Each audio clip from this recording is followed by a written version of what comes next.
తెలంగాణలో కొత్త రేషన్ కార్డుల పంపిణీకి ముహూర్తం ఫిక్స్ అయింది. ఈ నెల 14 నుంచి కొత్త రేషన్ కార్డుల జారీకి ప్రభుత్వం శ్రీకారం చుట్టనుంది. తుంగతుర్తిలో సీఎం రేవంత్ చేతుల మీదుగా లబ్ధిదారులకు కార్డులు పంపిణీ ప్రారంభం కానుంది.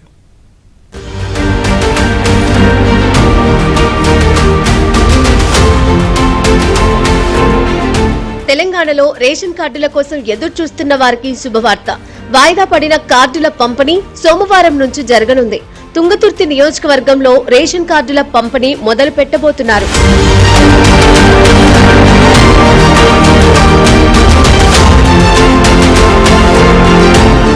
రేవంత్ రెడ్డి ప్రభుత్వం వచ్చిన తర్వాత కొత్త రేషన్ కార్డుల కోసం దరఖాస్తులను స్వీకరించింది.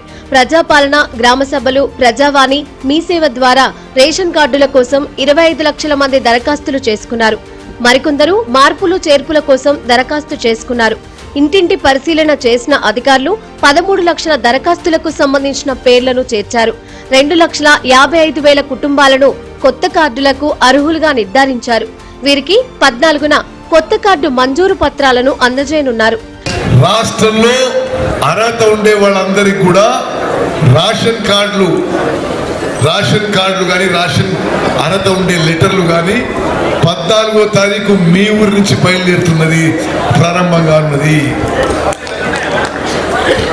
గౌరవ ముఖ్యమంత్రి రేవంత్ రెడ్డి గారు, గౌరవ ఉప ముఖ్యమంత్రి బట్టి విక్రమార్క గారు, మంత్రివర్గంలో సభ్యులు, రాష్ట్రంలో ప్రముఖులు చాలా మంది రాబోతున్నారు. ఎట్టకేలకు రేషన్ కార్డులు మంజూరు అవుతుండటంతో లబ్ధిదారులు ఆనందం వ్యక్తం చేస్తున్నారు.